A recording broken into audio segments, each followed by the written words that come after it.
This sales guy who says I can do great company research on AI, it's almost criminal how easy it is. What do you use for your company research before you call, let's say, a company you've never worked with before? I use this, or I use Gemini's deep research. The statement that Animal said about this one character that talked about how it's almost criminal. What's your initial thought about that person?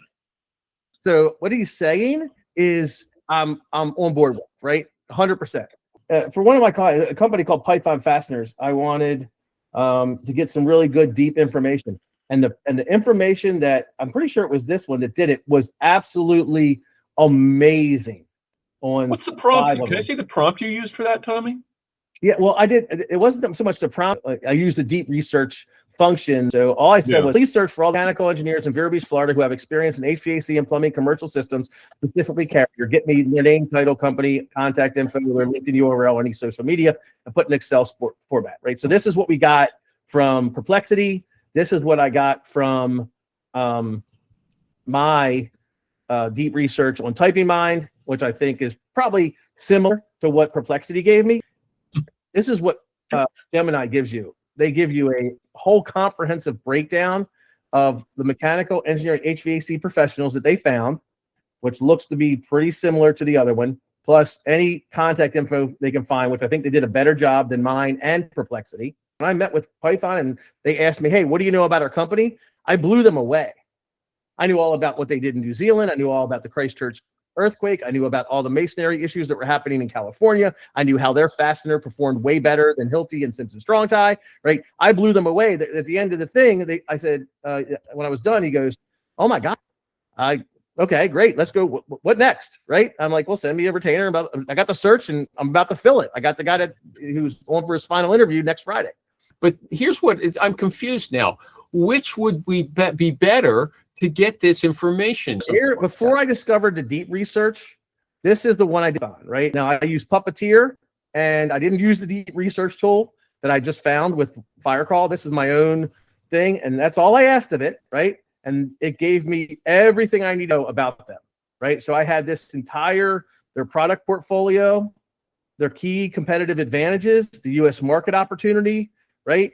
All of this stuff. It gave me all of this, and this cost me 35 cents versus the other one cost me $3 or whatever, right? So if I had done deep research with this, I don't know what it would have done. It probably would have been amazing, but it gave me everything, questions asked during the hiring meeting, value proposition for candidates, competitive landscape, talking points, everything. I'm like, thanks, this is great. And can you look to see how Power Fasteners competes against Simpson Strong-Tie for the same market that Python Fasteners is going in? And it used Perplexity to do that. And then it gave me all this information, a product strategy comparison, a key product line for seismic retrofit, right? All this stuff, right? And then once I got all of this, I then asked it to, I think, summarize all this for me so I didn't have 15 pages.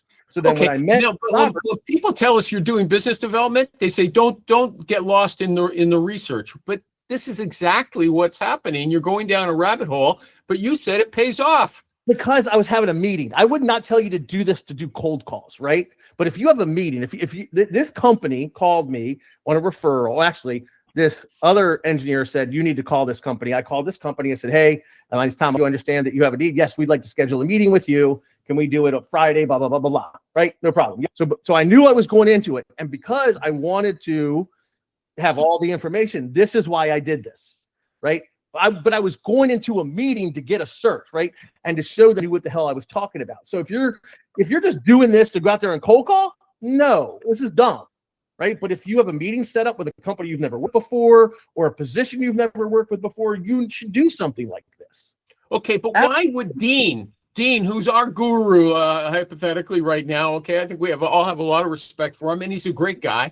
Why would he say Perplexity's the best one and or DeepSeek, the Chinese one? Dean, the much better prompt engineer. So his prompt, he could probably do, he does on any large language model and get way better results than me. Whatever large language model you're going to use, it has to be able to search the web to get to the information if you're using deep research. And if you're like Dean, you can do a prompt that's way better than mine. He kept saying not every tool can search the web. Which ones can't search the web? A lot of them are using old models, like from a year ago. So the thing with all of the LLMs is they're trained, and the biggest expense to them is taking the time to grow them and feed it all the knowledge. So a lot of the models are about a year old, with the exception of the ones that can access the internet real time. So how are do the you ones know that we which mentioned. one is can access the internet real time and which can't? The ones that we mentioned can. It'll tell you in their. I don't know what there's probably a explanation. ChatGPT version. ChatGPT, Dave, Perplexity, which DeepSpeak, and Gemini. That's what he's asking. Which ChatGPT accesses the internet? Because The not all the latest version, Geminis do. The latest version. And you have to probably choose. Again, I don't use ChatGPT. You probably have to choose a deep research function, just like you have to do in Gemini. In Gemini, you have to say, "Hey, when I do the search, it's right here." So you pick deep research, and then you bring pro or whatever. I would just do fast because it's not a complex problem. But you're doing deep research, and then you could add sources if you want. And this is what Dean was talking about. Where do you want them to look? Well, search Google, search my Drive, search my chat, search my Gmail. Right? I can upload files. Right? Maybe I had the entire product list from Hilti and Simpson Strong Tie. I could upload that into there. When I asked a question about compare Python versus Hilti versus Strong Tie for masonry adhesion,